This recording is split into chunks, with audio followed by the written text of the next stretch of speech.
Hello, Jennifer? Yes. Hi, how Hi. are you? Good. Can you hear me? Yes. Nice Perfect. to finally connect. Yes, likewise. It's been a while. Yeah, how are you doing? Are you having a good summer? I am. I'm based out of San Francisco, so summers in SF are pretty sublime, I would say. Oh, cold, cold. Yeah. How's your Yeah, week I going? love your blog, by the Oh, way. It's thank awesome. you. That's very kind of you. So you ready to get started? Sure. Perfect. So you're from Taiwan, right? Yes. Originally? Yeah. I S- mean, I was born there, but I was totally like raised in America. Right, right. How old were you when you came to the States? I was 4.5, 5. Mm-hmm. Okay. So what was the reason that your family decided to move from Taiwan to the States? I think like a lot of immigrants, they Uh-huh. just wanted, more opportunity for themselves, their children, and also, my mom's sister was was here, Mm-hmm. so it was probably a less, no, it was challenging, but at least, my mom and my dad weren't starting from nothing, Right. you know, Mm-hmm. and back then, I want to say it was the early 80s. Mm-hmm. Um, I think a lot of people from different countries just saw America as a place of great opportunity, Right. and they want to live the American dream. I don't know about now, but Right.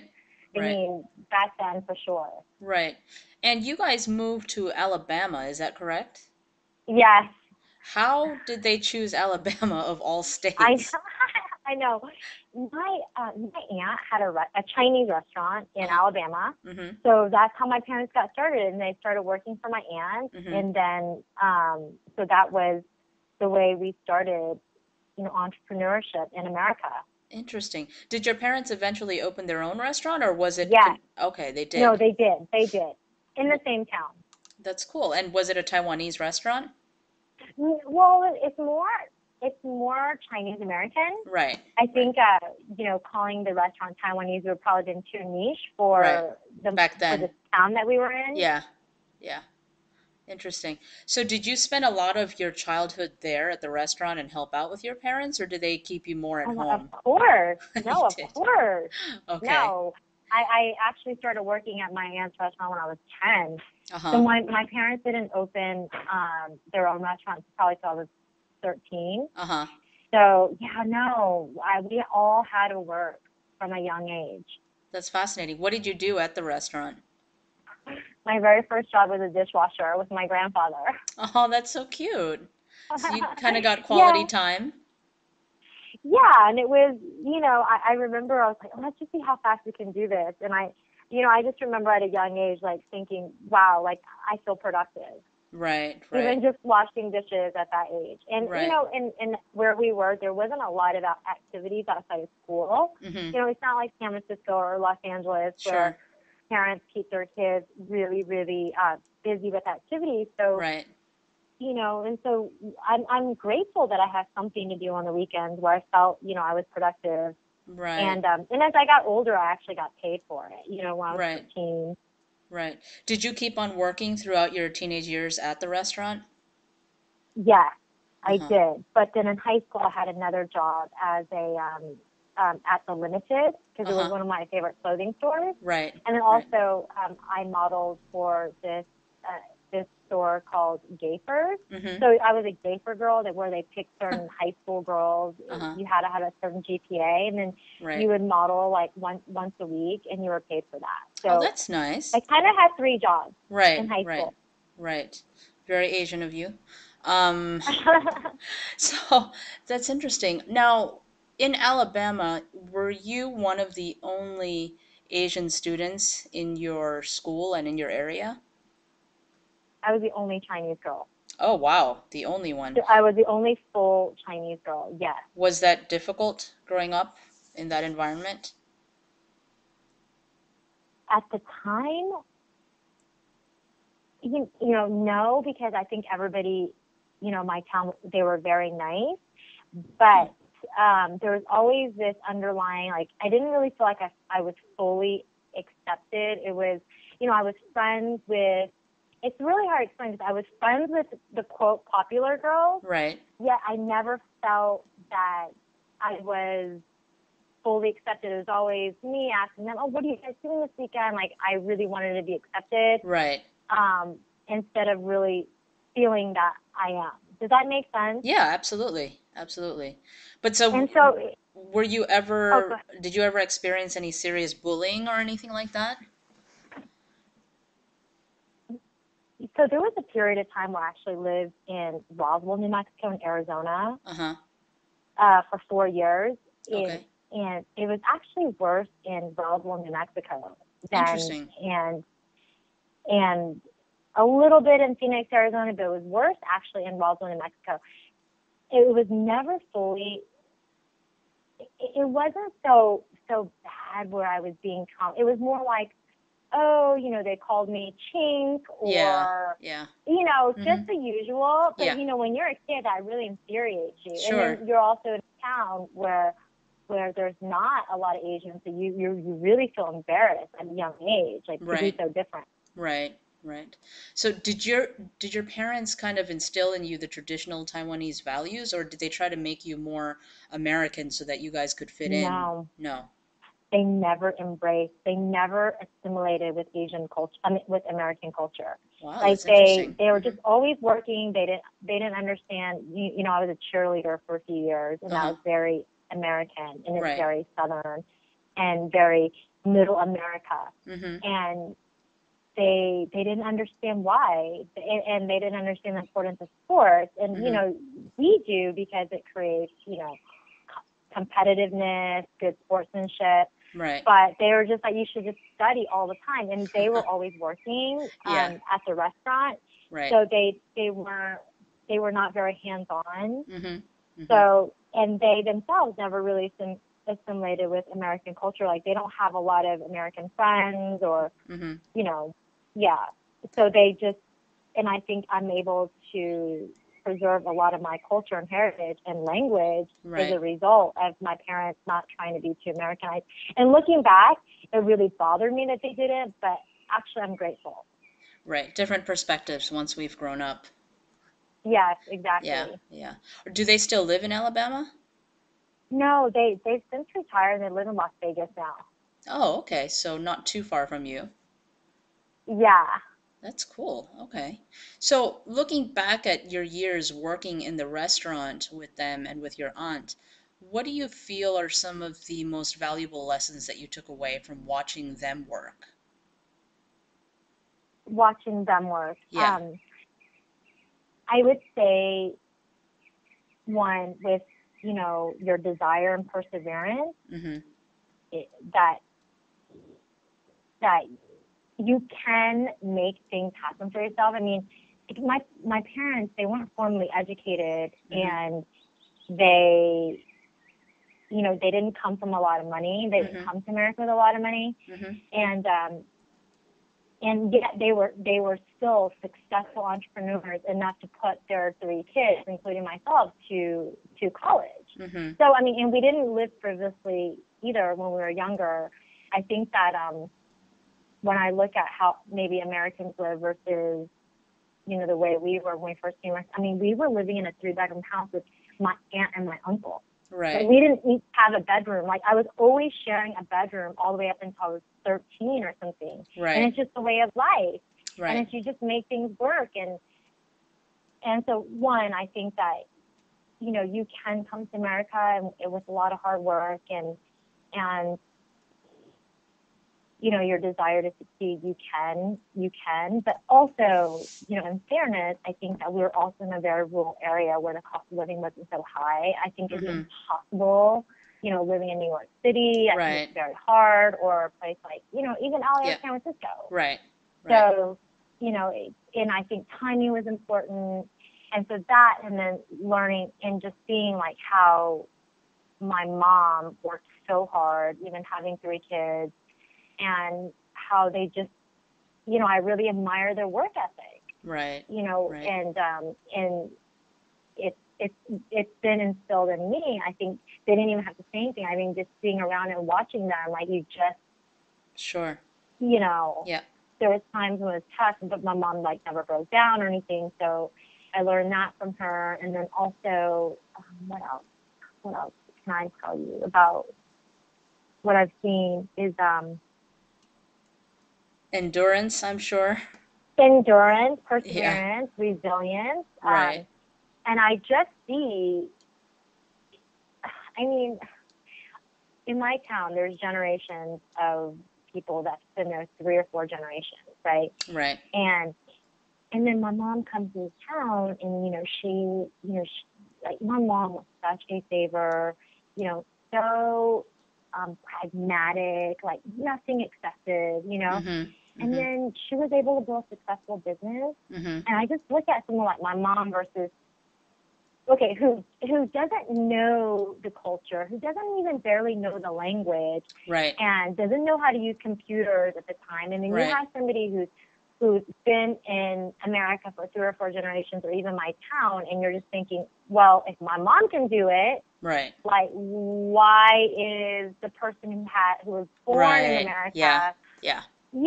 so it kind of gives you a different perspective, and it kind of made me grow up Mm-hmm. in the sense that, like, there's no excuses.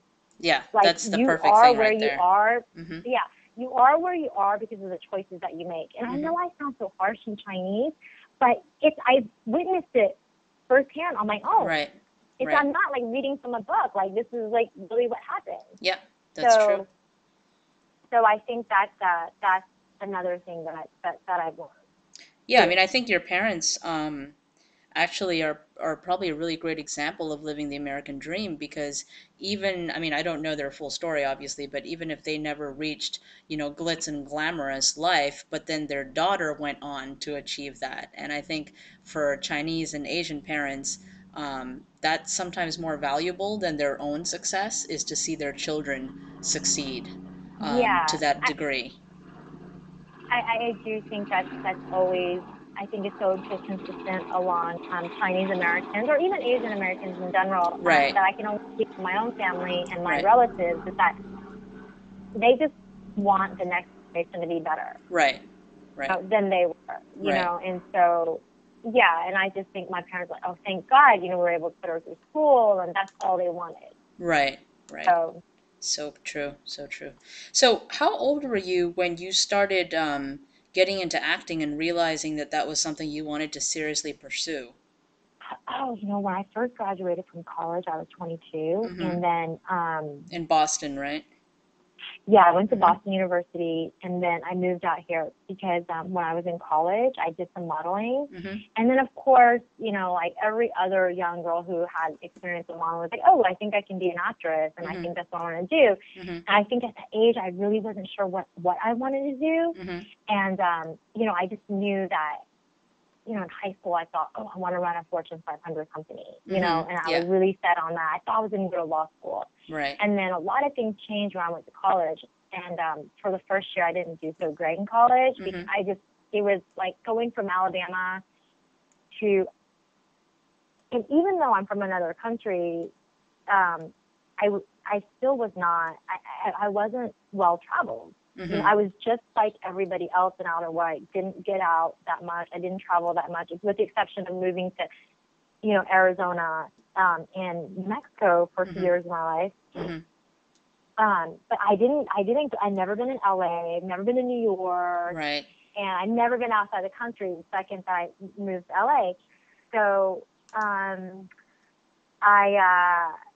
when I went to Boston, it, I was like, wow, this is a big city, and I Right. freaking love it. And I just couldn't stop, like, having fun. And so, I don't think my grades were that great freshman. Well, they definitely were not freshman year. And then, so I did start modeling in college, Yeah. and then I worked throughout college too. So, um, and then I thought, I was like, okay, well, what am I going to do when I graduate college? I knew I didn't want to live in New York because I was sort of tired of the weather, the East Coast. Mm-hmm. and I wanted to move to LA because I did want to pursue acting. Mm-hmm. And then that's when I moved out to LA. And then like my first two jobs were like a Coca-Cola commercial, Mm-hmm. then a Motorola commercial, and I did an independent like student film. And then that's when I got on Power Rangers. Right, right. So this was you moved to LA right after college. Yeah, Mm-hmm. yeah. What had you majored in at Boston U? And marketing. Okay. Well, that comes in handy, especially Well, now. it was more marketing in the hospitality industry. Okay. Okay. Because Interesting. I was like, okay, do I want to do what, because I did love what my parents did, but I saw how hard they worked, and I was like, oh, I don't know if I can do this, but I didn't know what I wanted to do, and I think I was like really lost for a few years. So I was like, okay, marketing, hospitality, and I was also working at the nightclubs when I was in college, like as a guest book girl, Mm-hmm. and and I was like, okay, hospitality, it's great, you learn about customer service, and so that's what I majored in. And then I moved out to LA and I started doing acting. Right. So how did your parents handle that when I'm assuming you told them that you were moving to LA to pursue acting? How did they handle that? They hated it. Yeah, they hated it. And then, Did you tell them in person or over the phone or what? I told them in person, Yeah. uh, and they were like, oh, they're like, okay, whatever. And then I know. But then I think that when I was able to sort of start doing, when I started getting jobs, they're like, okay, it's fine. And ultimately, they're just going to be like, she's going to do what she wants to do. Uh-huh. And they were hoping that I would go on to continue and maybe go to grad school. Mm-hmm. But I really didn't feel, I think education is super important. But Mm-hmm. I really didn't feel for me that's where I was going to really shine or excel. Mm-hmm.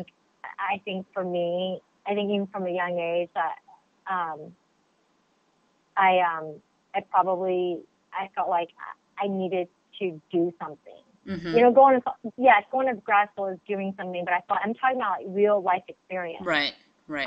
Whether it's like, you know, on camera, behind the camera, or, starting a business, and there's definitely pros and cons about the route that I took, and it's Mm-hmm. not for everybody. Sure. Um, but I think, I'm happy where things are right now. Right, right. So you are obviously very well loved and infamous for your role on Power Rangers, and then you also went on to Indiana Jones and the Emperor's Tomb. That was in 2003, right? Yeah. Oh, How? go ahead. No, no, go ahead. What were you gonna say? Oh, I was gonna say that was that was voiceover. Oh, was that voiceover? Yeah, that was a voiceover a video game. Oh, interesting. Okay, I didn't realize Yeah. that. Interesting. Okay. So then how did you segue from being an actress in Hollywood to then creating this business of Pur-lisse? Did I pronounce that correctly? Yeah. Um yes, Pur-lisse. And I want to send you some products for you to try those. Oh, So when we thank get off you. the phone, please send me your address. Yeah, we'd love to do My skin features was on that. wrecked. My skin was wrecked from all the heavy makeup. I Right. mean, you know, when I was 23, like Mm-hmm. just being on the show for like a year, Mm-hmm. I um when you kind of go from having normal, non-problematic skin to having wrecked skin within 6 months, it really does take a toll on your confidence, and especially as a young woman at any age, but Of especially when course. you're a young girl, Yeah. young woman. And then And in so I was like, Hollywood. oh my God. Exactly, Yeah. exactly. When it's so about like the way you look and Right. all that stuff. And so then I started that's when I was like, oh my God, like, why is my skin like this? I can't believe it. So I tried everything from natural products, organic products, all the products at like Whole Foods. And then Right. I would go to Neiman Marcus. I tried Right. all the high-end products, and Right. nothing was working. And there wasn't a product that actually addressed, sensitive skin that I Mm-hmm. felt that had technology in it. Mm-hmm. And so that's when I started that's when I went and I found a chemist, and I actually went to school for a year, FIDM, Fashion Design and Merchandising. I think there's one in San Francisco too, Mm-hmm. to learn about beauty marketing. Oh, interesting. Okay. Yeah, actually, what happened was when I first graduated college, I actually wanted to be I signed up for FIDM, but I was in fashion design because I thought maybe I wanted to have a fashion line. Uh-huh. And then I dropped out when I got on Power Rangers because it was full time. Right. And then by the time I was done with Power Rangers, the school had started a beauty marketing program. Right. And I was like, okay, well, I should switch over because I wanted to learn more about, just an overview.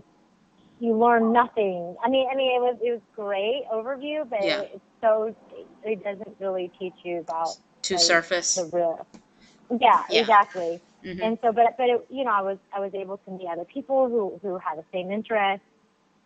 And it was during this time I found a chemist, and then we started developing Pur-lisse at this time. Mm-hmm. So it took me like I started developing. I want to say at the beginning of 2006, Uh-huh. and then I didn't launch it really till 2008. Okay. So you were in So development for a full and 2 years. yeah, Yep. exactly. Okay. And so, but to answer your question more specifically, it was very, very hard because I didn't have any experience. Mm-hmm. I made a lot of mistakes. Mm-hmm. Um, I didn't know how hard it was. I didn't know how costly it was. Yeah. So it's Yeah. all these things that you learn along the way. Right. And honestly, I would not suggest that my approach to anybody, to just anybody, Yeah. because it was really, really hard. Yeah.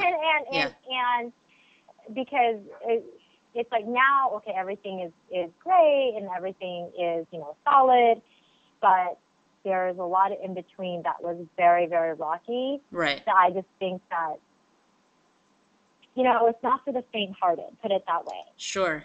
But then And I'm sure again, you know. yeah, no kind of real success is for the faint-hearted, right? Regardless Exactly. of the industry. But share with us, if you will, during that climb, and I know all too well how difficult that is.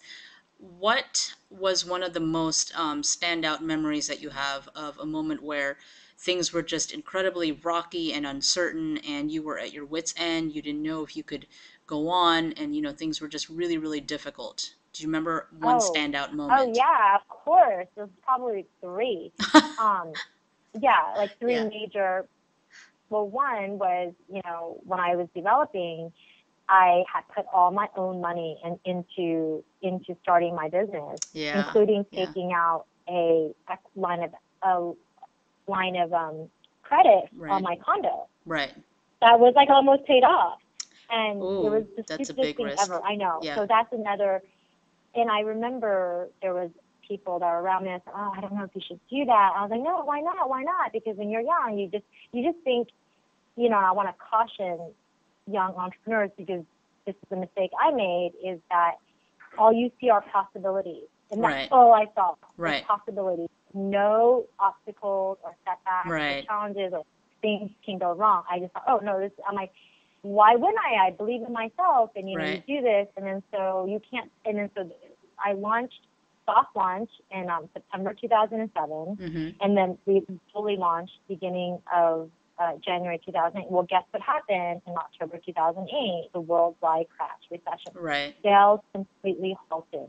Yeah. Literally, we were growing steadily for a new brand. All of a sudden, it just dropped by November 2008, and I had no money left. Yeah. We were sold out of products. So we couldn't really replenish any of our best sellers, and then and I couldn't pay my mortgage on my condo Yeah. at Wow. that point because I really wasn't paying myself, because I was just, as another mistake. I think that, I think a seasoned business person, and I believe this now, and I hear it and read it over and over again, is like, you should always pay yourself something. That I just couldn't. I just had to do what I had to do to keep my business afloat. And so that was a very pivotal moment that I But you got remember. through it. Well, Yes, with great difficulty we did. But Yeah. yeah, so I mean, there's so many lessons that I've learned. And also, another thing I learned too was because it was my first business, I didn't know how to appropriately gauge costs, Mm-hmm. like what I should be paying for something, Mm-hmm. right? Right. And so I was getting completely ripped off. Right. Right. And I hate to say this, but if you don't know what you're getting into, like you will get ripped off because people will, and that's what happened to me. Like my packaging suppliers, Oh, I yeah. overpaid for components, Yeah. the cartons, the product, the product production. And Right. I think that if anything, if you're in a business or you're manufacturing, you're working with like raw materials, cost of goods, you should always say, this is my target price. I Yeah. cannot go any higher than this. So I was like, oh, can you just give me quotes for this? And they're like, oh, well, this girl's probably not going to be in business for another year, so I'm just going to like take her now. Right. And they did that. But, Right. luckily we survived, and I don't work with those people anymore. Right. Right.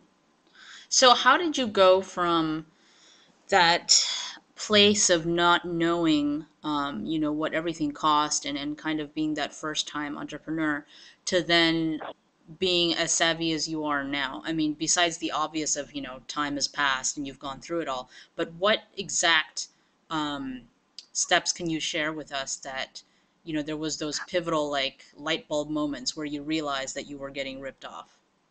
Oh, I think when I first started, I was so overwhelmed Mm-hmm. that I would just sort of accept the first company, the first manufacturer that would give me a quote instead Mm-hmm. of going out and telling them like, look, our standard protocol is we send out a request for quotes for 2 or 3 or 4 companies, so they know that other people are bidding for your business, Right. and that you really have to work within, like, maybe you can't hit our target price, but you need to come close. Sure. And so I think because I was so young, I didn't have as much access Mm-hmm. to uh, to all the manufacturers, and our supply chain wasn't as robust, Mm-hmm. and our manufacturers we didn't have as many. Now we work with several manufacturers, whereas before I only worked with one. Mm-hmm. And then I'm also asking, and then you start meeting fellow entrepreneurs, and you ask them, and most will share because they want you to succeed. Like I always say, yeah, you shouldn't pay more than this for this. Mm-hmm. And so then you just start educating yourself. I think that also because I was overwhelmed, maybe there was an element of, well, I just don't know if I want to go and try to find another manufacturer, because it does take time. Look, if you want to make money and you want to be resourceful and you want to get the best price, it's going to take time. Right. But I think it's time that is so well spent, because when you're not just manufacturing one part, you're manufacturing like tens of thousands, and even if it's like 30 cents, like take that times like 100,000, Mm-hmm. Mm-hmm. units, like that.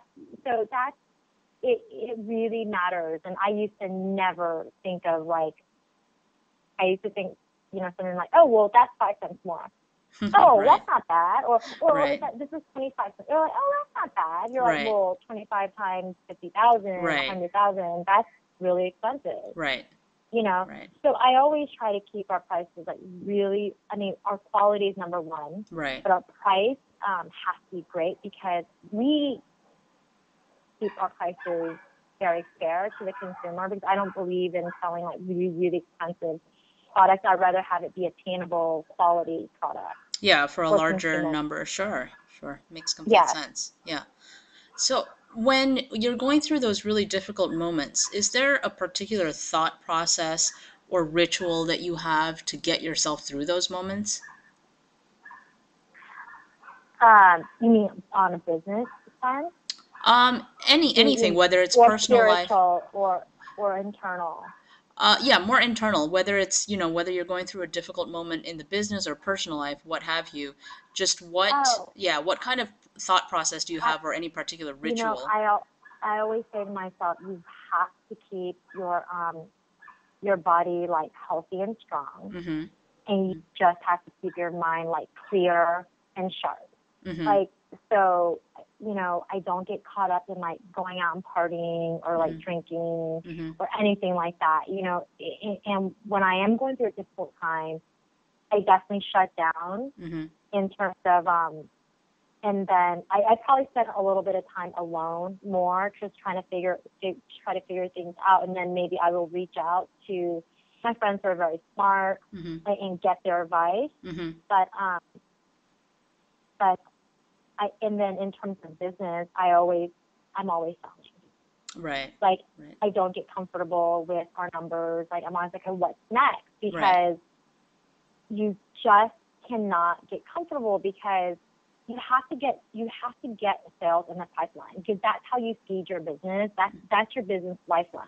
So Mhm. I'm never like, "Oh, we had enough." Like, no, it's on to the next, on to the next, on to the next, because you know because we're a product business. Like, Yeah. once money comes in, like, it's going out Yeah. to reinvest in products. Like, Yeah. we're not an app, we're not a site. Right. It's like, we're dealing with hard goods. Yeah. So that's kind of that's kind of my way of thinking, and it's because I went through a period of time where I had hardship, and I was sitting on, warehouse full of products, didn't know any outlets, and so now I'm always thinking of like different outlets and distribution. There's not one way to do business, and Mhm. so when I first started, retail was king. Mhm. It was towards the end, obviously, of that retail is king era. Now, you need to be online. So a lot of, at the time I was like, "Oh, I don't know if we could be online." It's like, "What are you talking about?" Now it's like, that's ridiculous. You have to do business without, Right. brick and mortar. Right. So, um, so I just have learned to not be comfortable. Right. And I'm okay with that, to like always be, on to the next thing, always challenge yourself, because like, I think you need to put that pipeline, you need to have that pipeline heavy, because you never know when things are going to go bad. Right. Right. And it's the businesses that I saw that crashed in 2008, because, if you think about it, you needed a period of time where if you just had the resources to sort of float you, Mhm. um, you would have made it. Right. You would have succeeded. And then you would have, of course, thought of different ways to sell, to rebuild your business. But I think it's the companies that were faking it before they made it, and the companies that were really overspending. And like, for me, I think because I went through that at a young age, thank God, Mhm. um, that it has forever shaped my the culture that I want to build within my own company, is to not be wasteful. Right. And then also in my own personal life, like, um, like, live life very lightly, and don't be like, you of course should have nice things, but you don't have to have 10 of them. Like, shoot, Right. like before, because I think that we're from a generation, Yeah. um, uh, it's it's I always tell people, I'm like, look, when I got out of when I was in high school, I mean, the economy was strong, and when I went to college, the economy was strong. When I got out of college, the economy was strong. Real estate, I didn't even know what a recession was, really, right? Right. And there was a recession in 2000. So it was so isolated towards um, technology. Right. And Right. then I remember I was looking at condos when I first moved out, and I was like, oh, it's so expensive, it's so expensive. I don't Mhm. want to buy. Everybody's like, oh, it's a seller's market. It's a seller's market. It's going to crash. I'm like, when is it crashing? And I moved out, and I was like, it's not crashing. So I got a place in 2003, and I never saw a crash, right? Right. And Right. so in 2008, when I was like, oh my God, it was Yeah. so brutal, right? Yeah. And I just really feel sorry for the people who are older, that Yeah. don't have an opportunity. And I'm like, this is the one crash I need to see in my life to learn my lesson. And I never, ever want to forget this moment, the 2008, 2010 period, where it was so difficult. Yeah. And I kind of even see, myself and other people, because you kind of forget how painful it is when things Right. start becoming good, right? Yeah. Yeah. True. And you just have to keep that in check. And that is a really, really, it was a hard life lesson, but I am so grateful Yeah. that I learned that, and I was young enough to recover, Right. you know, Right. and old enough to be wise about it too, and saying, you know what, it can happen again. Like Right. I'm not gonna make the same mistake. So I think, for myself personally, I like to be more on the conservative side. Sure. I find myself getting aggressive sometimes, but I'm like, okay, wait, and I like scale back. I Right. kind of understand numbers a little bit more. So, yeah, so these are some of the key, like, valuable lessons that I've learned, in just in my life and Right. actually having a business. Right. Valuable lessons for young entrepreneurs to learn from.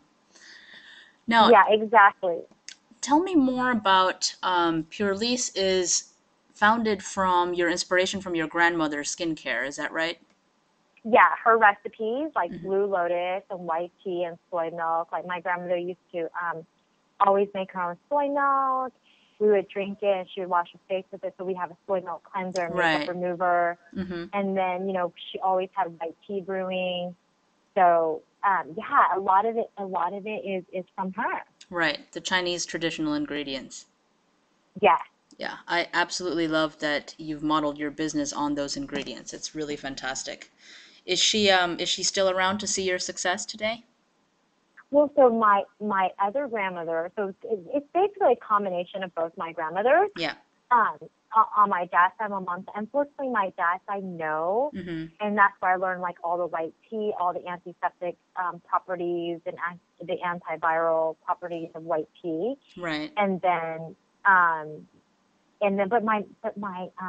my mom's mom is alive, but she doesn't speak any English. She has no idea like she knows I have a skincare company, but I don't think she realizes how much You've she was built it. involved Yeah. Yeah. in my story and my inspiration. Right. So that's kind of what I deal with my family. They're a little disconnected from what I do.